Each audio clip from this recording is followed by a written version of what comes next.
আবারও স্বাগত ২১ বিজনেসের সঙ্গে আছি মহিমা পলি।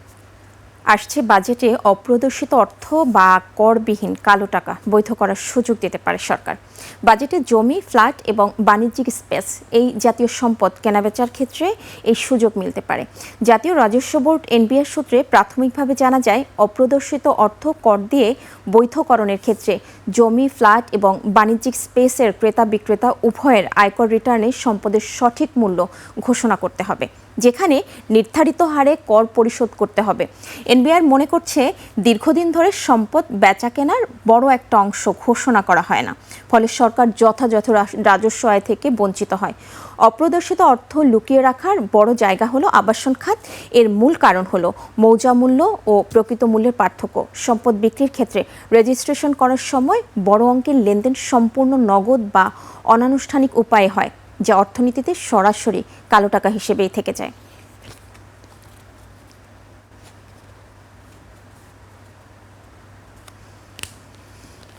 দুই দিনের ব্যবধানে দেশের বাজারে সোনার দাম কিছুটা কমেছে।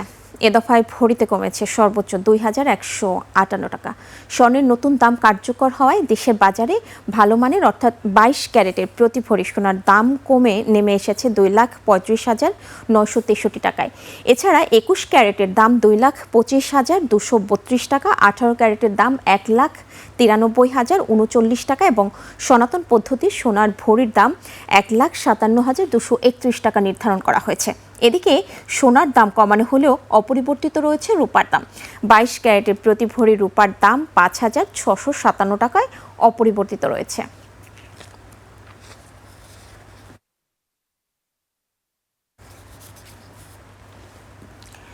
কোরবানির ঈদ সামনে রেখে ব্রাহ্মণবাড়িয়ার কসবা সীমান্ত জুড়ে আবারও সক্রিয় ভারতীয় গরু চোরা চালান চক্র। সীমান্তের বিভিন্ন পয়েন্ট দিয়ে প্রতিদিনই ঠুকছে ভারতীয় গরু। অভিযোগ রয়েছে, শক্তিশালী সিন্ডিকেট বছরের পর বছর চালিয়ে যাচ্ছে এই অবৈধ ব্যবসা। এতে ক্ষতির মুখে পড়েছেন দেশীয় খামারিরা। সরকারও হারাচ্ছে বিপুল রাজস্ব। ব্রাহ্মণবাড়িয়া প্রতিনিধি মীর শাহিনের তথ্যচিত্রে সুমন সিদ্দিকের রিপোর্ট। ব্রাহ্মণবাড়িয়া সীমান্তে কাঁটাতারের বেড়া, সীমান্ত পাহারা আর কঠোর নজরদারির দাবি থাকলেও বাস্তবতা যেন ভিন্ন। কসবা সীমান্ত জুড়ে এখন প্রকাশ্যে চলছে ভারতীয় গরু চোরাচালান। বিভিন্ন গোপন পথ ও সড়কের পাশে ছোট ছোট দলে অবস্থান নেয় তারা। ভারত থেকে আনা গরু প্রথমে সীমান্ত ঘেঁষা বাড়ি কিংবা ফাঁকা জায়গায় রাখা হয়, পরে সেগুলো সরিয়ে নেওয়া হয় আশেপাশের খামারে।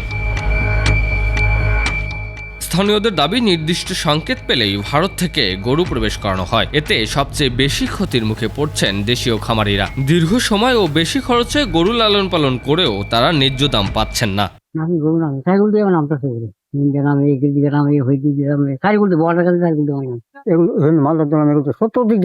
বাড়ি ঘরের ভিতরে রাখে, আশেপাশে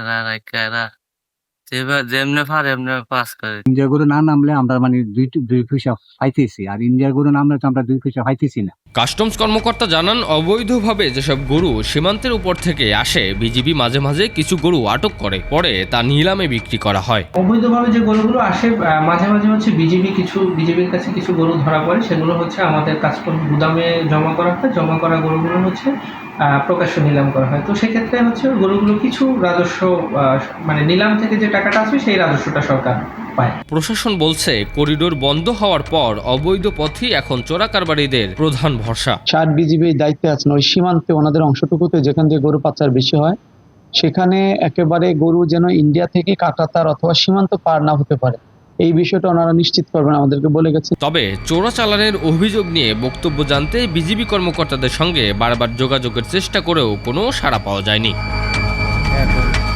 সীমান্ত দিয়ে ভারতীয় গরু প্রবেশ বন্ধে আরও কঠোর নজরদারি ও কার্যকর অভিযানের দাবি জানিয়েছেন স্থানীয়রা। সুমন সিদ্দিকী বাবু, ২১ টেলিভিশন। ঈদুল আজহা উপলক্ষে অতিরিক্ত যাত্রী সেবা নিশ্চিত করতে বাড়ানো হচ্ছে ট্রেনের কোচ সংখ্যা। আর সেই প্রস্তুতির কেন্দ্রবিন্দুতে এখন সৈয়দপুর রেলওয়ে কারখানা। কাঁচামাল সংকট ও শ্রমিক ঘাটতির মধ্যেও দিনরাত পরিশ্রম করে পুরনো কোচগুলোকে নতুন রূপ দিচ্ছেন শ্রমিকরা। ঈদযাত্রা নির্বিঘ্ন রাখতে কিভাবে চলছে সেই কর্মযজ্ঞ, নীলফামারী প্রতিনিধি নূর আলম বাবুর তথ্য ভিডিওতে আরও জানাচ্ছেন মাসুম আলিসা।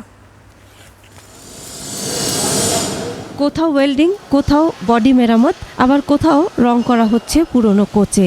ঈদ সামনে রেখে যেন দম ফেলার ফুসরত নেই সৈয়দপুর রেলওয়ে কারখানার শ্রমিক কর্মচারীদের। কাঁচামালের সীমিত সরবরাহ, পুরনো যন্ত্রপাতি আর দীর্ঘদিনের জনবল সংকট, সব প্রতিকূলতার মাঝেও সচল দেশের ঐতিহ্যবাহী এই রেল কারখানার কার্যক্রম। পরিশ্রম বেশি হলে আমরা একটু মাথা পেতে নিচ্ছি যে যেহেতু ঈদের সময়, ঈদের আগে আমরা কাজ শেষ করতে পারবো। 2 মাস মিলিয়ে প্রায় 40টা মতো কোচ আউটটান দিয়ে দিচ্ছে, আর বেশি কোচ নাই। তারা কাজ করে যাতে করে মানুষ সঠিকভাবে পৌঁছতে পারে এবং তারাও যাতে সঠিকভাবে তাদের ঈদ উদযাপন করা যাতে তাদের ফ্যামিলিকে নিয়ে বাড়ি যেতে পারে।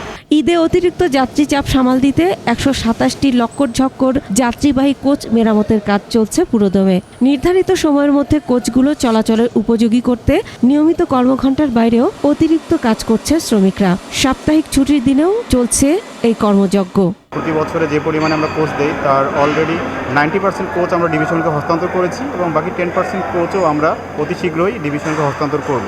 সেবামূলক প্রতিষ্ঠান, সেবার কথা মাথায় রেখেই আমরা এই স্বল্প জনবল দিয়েই সেবার সর্বোচ্চ মান নিশ্চিত করছি। 23% জনবল নিয়ে আমরা আমাদের কাঙ্ক্ষিত লক্ষ্যমাত্রা পূরণ করার অব্যর্থ চেষ্টা চালিয়ে যাচ্ছি, আর এর পেছনে রয়েছে সুষ্ঠু ব্যবস্থাপনা।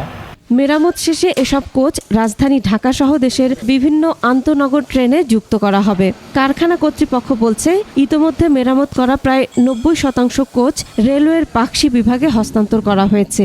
বিদেশ নির্ভর মালামাল অনেকাংশ আসা শুরু করেছে, অনেকগুলো মালামাল পেয়েছি আমরা সেই লক্ষ্যে আমরা ব্রডগেজ মিটার গেজ দুই ক্ষেত্রেই আমাদের ঘাটতি কমিয়ে কিছু অতিরিক্ত দেওয়ার চেষ্টায় কাজ করে যাচ্ছে। দেশজুড়ে যখন ঈদ যাত্রার প্রস্তুতি, তখন নেপথ্যে নিরলস কাজ করে যাচ্ছেন এখানের শ্রমিকেরা। তাদের ঘাম আর পরিশ্রমেই ঈদে লাখো মানুষের যাত্রা আরও স্বস্তিদায়ক ও নিরাপদ হয়ে উঠবে, এমনটাই প্রত্যাশা সংশ্লিষ্টদের। Masum আলিসা, desk report, 21 television. চলছে পেন্টাগনের তথ্য অনুযায়ী ইরানের বিরুদ্ধে নাম তার কালো মানিক। সাবেক প্রধানমন্ত্রী খালেদা জিয়াকে উপহার দেয়া এই শার্টটি এবার কোরবানির পশুর হাটে বিক্রির জন্য প্রস্তুত করেছেন খামারিরা। 45 মণ ওজনের এই শার্টটির দাম হাঁকা হচ্ছে 22 লাখ টাকা। পটুয়াখালী প্রতিনিধি মুজাহিদ প্রিন্সের তথ্য ছবিতে ডেস্ক রিপোর্ট।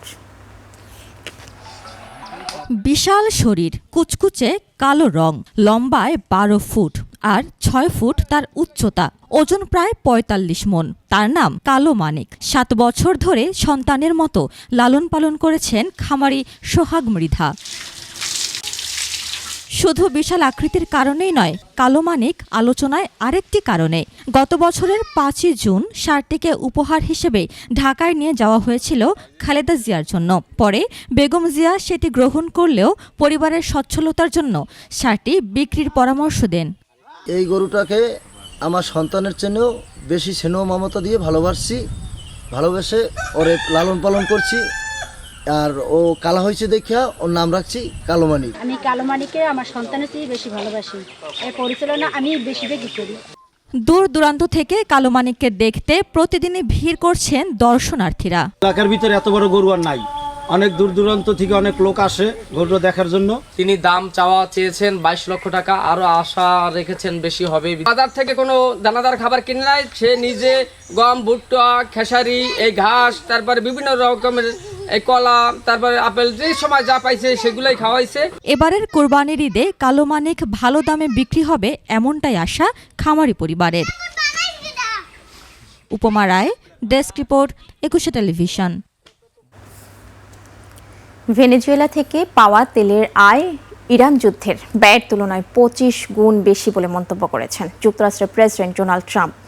এক বক্তব্যে ট্রাম্প বলেন, ভেনেজুয়েলা থেকে এত বেশি তেল নেওয়া হয়েছে যে ইরান যুদ্ধের খরচের প্রায় 25 গুণ উঠে এসেছে।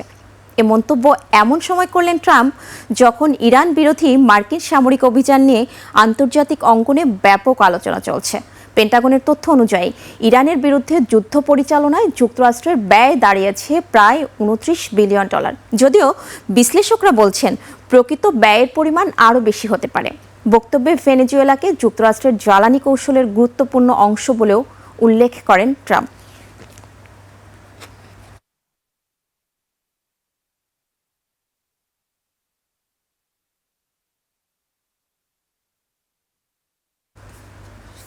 দর্শক, নিচ্ছি বিরতির পর ঈদকেন্দ্রিক ব্যবসা বাণিজ্য নিয়ে আমরা কথা বলবো বাংলাদেশ দোকান ব্যবসায়ী মালিক সমিতির সাধারণ সম্পাদক আরিফুর রহমান টিপু এর সঙ্গে। ততক্ষণ সঙ্গেই থাকুন।